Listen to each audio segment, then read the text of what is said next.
Hello friends, আপনাদের সবাইকে স্বাগত জানাই আমাদের ভালোবাসার ডায়েরির প্রথম পাতার এই তৃতীয় নাম্বার এপিসোডে। আগের এপিসোডে আপনারা শুনেছেন অপর্ণার ভাই সব কিছু জেনে গিয়েছিল, কিন্তু সে কাউকে কিচ্ছু বলেনি, কারণ সে অপর্ণাকে আলাদা করে সব কিছু জিজ্ঞেস করতে চেয়েছিল। তার ভাই তাকেও কিছু বুঝতে দেয়নি। কিন্তু একদিন রাত্রে যখন আমরা কথা বলছিলাম, তখন তার ভাই এসে তার কাছ থেকে মোবাইলটা নিয়ে নেয় আর জিজ্ঞেস করে যে তুই কার সাথে এত কথা বলছিস। অপর্ণা ভয়ে বলে, বন্ধু হয় আমার। কিন্তু এই ঘটনার আগের দিনেই অপর্ণার মাও দেখেছিল যে অপর্ণা পড়তে বসে কারোর সাথে কথা বলছিল। তখন অপর্ণার মা অপর্ণার ভাইকে জিজ্ঞেস করে, আর অপর্ণার ভাই তাকে সব কিছু বলে দেয়।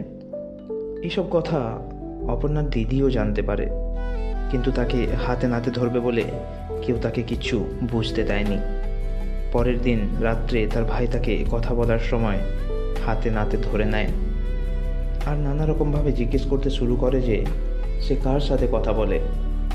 আর কোনো উপায় না পেয়ে তাকে সব কিছু বলে দেয়। সে ভেবেছিল তাদের বাড়িতে হয়তো সে সবাইকে মানিয়ে নিতে পারবে, কিন্তু তার বাড়ির সবাই সব কিছু জানতে পেরে মোবাইলটা তার কাছ থেকে ছিনিয়ে নেয়, এমনকি তার টিউশন আসাও বন্ধ করে দেয়। এদিকে সেদিন রাত্রি থেকে হঠাৎ করে তার সাথে আমার সব যোগাযোগ একবারে বন্ধ হয়ে যায়। তাই আমারও প্রচণ্ড টেনশন হচ্ছিল, কী হচ্ছে কিছু বুঝতে পারছিলাম না। এইভাবে কেটে যায় প্রায় 3টে দিন। সে আমার সাথে কোনো যোগাযোগ করতে পারেনি। তারপর একদিন সন্ধেবেলায় তার কল আসে আর সে আমাকে বলে, তুই আমাকে ভুলে যা। আমার বাড়িতে কেউ মানবে না আমাদের সম্পর্ক, আর আমি আমার বাড়ির অমতে কিছু করতে পারবো না। পারলে তুই আমাকে ক্ষমা করে দিস। তার এই কথা শুনে আমি একদম ভেঙে পড়ি, কিন্তু আমার মনে হচ্ছিল যে এগুলো অপর্ণার কথা হতে পারে না। আমি তাকে জিজ্ঞেস করি যে তার কাছে কেউ আছে কি না, মোবাইলটা কি স্পিকারে দেওয়া আছে। আর সত্যি তার সামনে তার দিদি ও ঠাকুমা ছিল। তার সাথে কথা বলে জানতে পারি তাদের বাড়িতে নাকি সব কিছু জেনে গেছে, আর এইটাই আমাদের শেষ কথা। তার কথা শুনে আমি নিজেকে সামলাতে পারি না, কান্নায় একেবারে ভেঙে পড়ি। এরপর থেকে আমার তার সাথে সত্যি আর কথা হয় না, কারণ তার বাড়ির লোক আমাদের কথা বলার সব রাস্তা বন্ধ করে দিয়েছিল। তার মোবাইলটা নিয়ে নিয়েছিল, এমনকি তার টিউশন আসাও বন্ধ করে দিয়েছিল। তাকে ছাড়া সব কিছু যেন ফাঁকাই মনে হতো। পুরো দিন মন মরা হয়ে থাকতাম।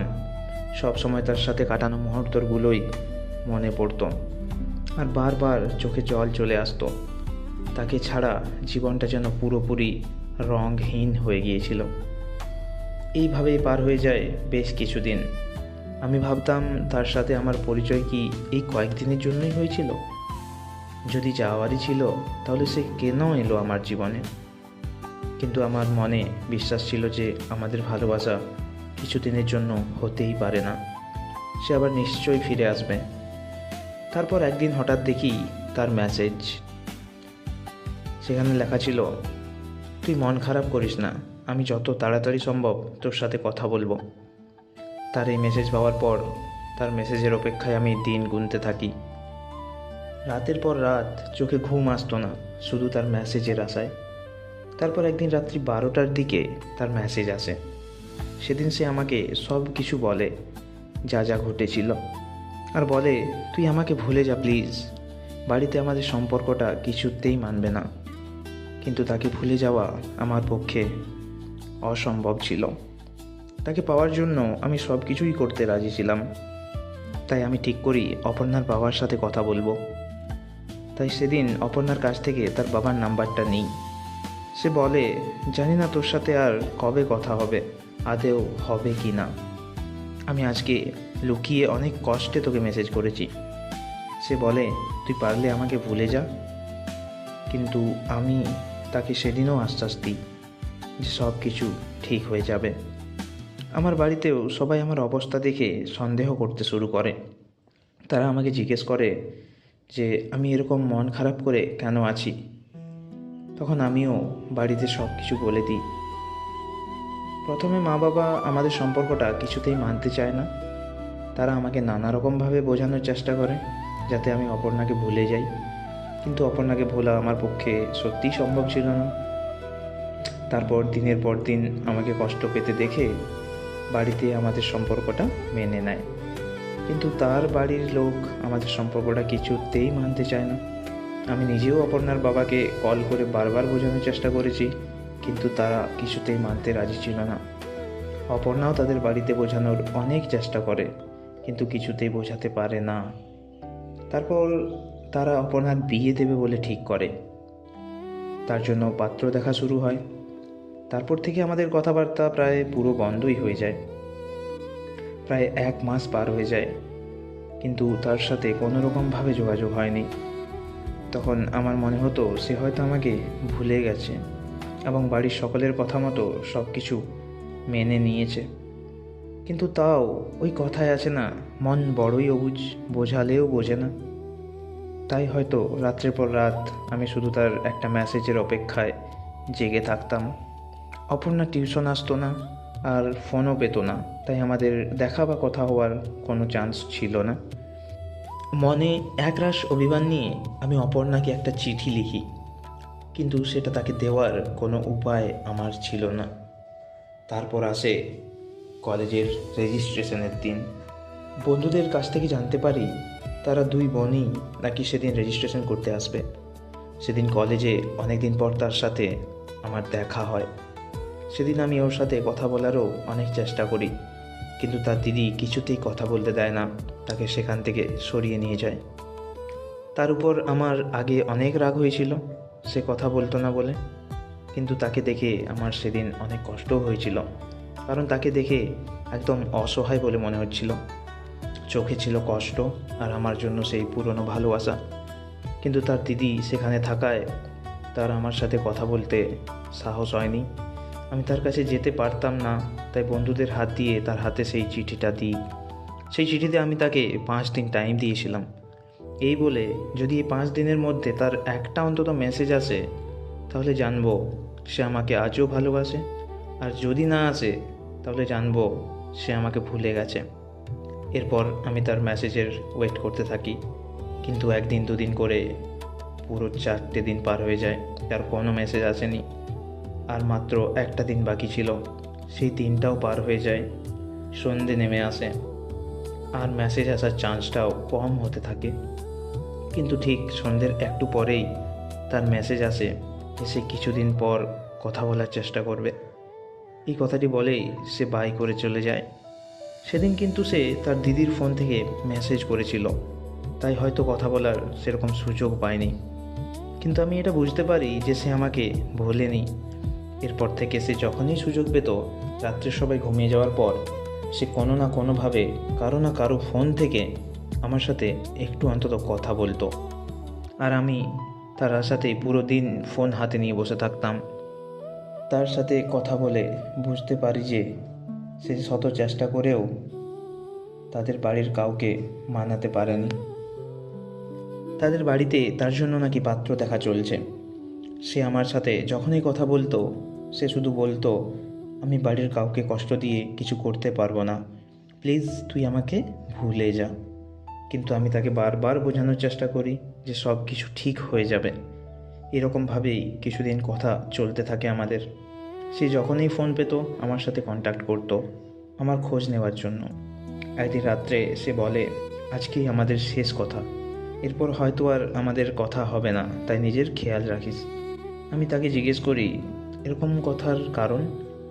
সে তখন বলে, আমি বাড়িতে সব রকমভাবে চেষ্টা করলাম, কিন্তু বাড়িতে সবাই বলছে তুই যদি মরেও যাস তাও আমরা এই সম্পর্কটা কখনো মেনে নেব না। তাই সে আমাকে কেঁদে কেঁদে বলল, তাই আমি বলছি তুই আমাকে ভুলে যা, এতেই আমাদের ভালো।